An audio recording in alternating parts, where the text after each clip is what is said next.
ಉಳಿತಾಯದ ಬಜೆಟ್.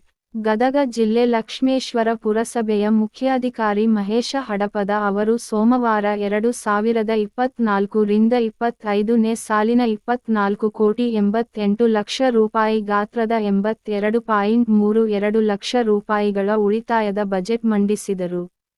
ನಂತರ ಮಾತನಾಡಿದ ಅವರು ಈ ಬಾರಿ ಪಟ್ಟಣದ ಜನತೆಗೆ ಯಾವುದೇ ಸಮಸ್ಯೆ ಬಾರದಂತೆ ಹೆಚ್ಚಿನ ಎಚ್ಚರಿಕೆ ನೀಡಲಾಗುವುದು.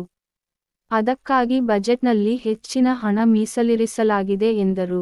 ಈ ಸಂದರ್ಭದಲ್ಲಿ ಪುರಸಭೆ ಸದಸ್ಯರಾದ ಜಯಕ ಕಳ್ಳಿ, ಜಯಕ ಅಂದಲಗಿ, ಪೂರ್ಣಿಮಾ ಪಾಟೀಲ, ಬಸವರಾಜ ಓದಾನವರ, ಪ್ರವೀಣ್ ಬಾಳಿಕಾಯಿ, ರಾಮು ಗಡದವರ, ಫಿರ್ದೋಷ ಆಡೂರ, ಸಾಹೇಬ್ ಜಾನ್ ಹವಾಲ್ದಾರ, ಮಹದೇವಪ್ಪ ಅಣ್ಣಿಗೇರಿ, ಪೂಜಾ ಕರಾಟೆ, ವಾಣಿ ಅತ್ತಿ ನೀಲಮ್ಮ ಮೆಣಸಿನಕಾಯಿ, ಮಂಜವ್ವ ಗುಂಜಳ, ಕವಿತಾ ಶೆರಸೂರಿ, ಮಂಜವ್ವ ನಂದಣ್ಣವರ, ಕಚೇರಿ ವ್ಯವಸ್ಥಾಪಕಿ ಮಂಜುಳಾ ಹೂಗಾರ, ಪುರಸಭೆ ಇಂಜಿನಿಯರ ಜೆಕೆ ಉಳ್ಳಟ್ಟಿ ಮಹೇಶ ಹೊಸಮನಿ, ಕಂದಾಯ ಅಧಿಕಾರಿ ಶಿವಾನಂದ ಅಜ್ಜಣ್ಣವರ, ಹನುಮಂತಪ್ಪ ನಂದಣ್ಣವರ, ಶಿವಣ್ಣ ಮ್ಯಾಗೇರಿ, ಎಸ್.ಬಿ. ಬೆಳ್ಳಿಕೊಪ್ಪ ಸೇರಿದಂತೆ ಮತ್ತಿತರರು ಇದ್ದರು.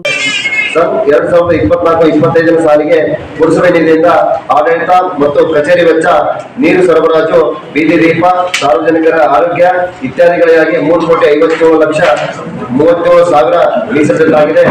ಅನುದಾನದಿಂದ ಬಂದಂತಹ ಮೊತ್ತವನ್ನು ಪುರಸಭೆ ನೌಕರರ ವೇತನ, ನೀರು ಸರಬರಾಜು ಮತ್ತು ಬೀದಿ ದೀಪ, ವಿದ್ಯುತ್ ಬಿಲ್ ಪಾವತಿ, ರಸ್ತೆ ಮತ್ತು ಚರಂಡಿ ಇತ್ಯಾದಿಗಳಿಗಾಗಿ ಒಟ್ಟು 9,71,38,000 ಮೀಸಲಿಡಲಾಗಿದೆ. ಅಸಾಮಾನ್ಯ ಖಾತೆ ಅಂದರೆ ಸರ್ಕಾರಕ್ಕೆ ಕಟ್ಟಬೇಕಾದ ಉಪಕರಣ ಮತ್ತು ಆಸ್ತಿ ತೆರಿಗೆ ಇತ್ಯಾದಿಗಳಿಗಾಗಿ 2,64,33,000 ರೂಪಾಯಿಗಳನ್ನು ಮೀಸಲಿಡಲಾಗಿದೆ. ಆರಂಭಿಕ ಸಿಲ್ಕಿನಲ್ಲಿ ಉಳಿದಂತಹ ಅನುದಾನವನ್ನು ಬಾಕಿ ಕಾಮಗಾರಿಗಳಿಗೆ ಐಡಿಎಸ್ಎಂಟಿ ಮಳಿಗೆ ನಿರ್ಮಾಣ ಮತ್ತು ಉಳಿಕೆ ಅನುದಾನದ ಕಾಮಗಾರಿಗಳಿಗಾಗಿ 7,68,63,000 ಮೀಸಲಿಡಲಾಗಿದೆ.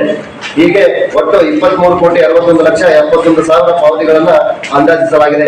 ಈ ರೀತಿಯಾಗಿ ಒಟ್ಟು ನಮ್ಮ ಬಜೆಟ್ ಗಾತ್ರ 24,44,03,000 ರೂಪಾಯಿಗಳಲ್ಲಿ 23,61,71,000 ಕಳೆದು 82,32,000 ಉಳಿತಾಯ ಬಜೆಟ್ ಅನ್ನ ಇವತ್ತು ಅಂದಾಜಿಸಲಾಗಿದೆ.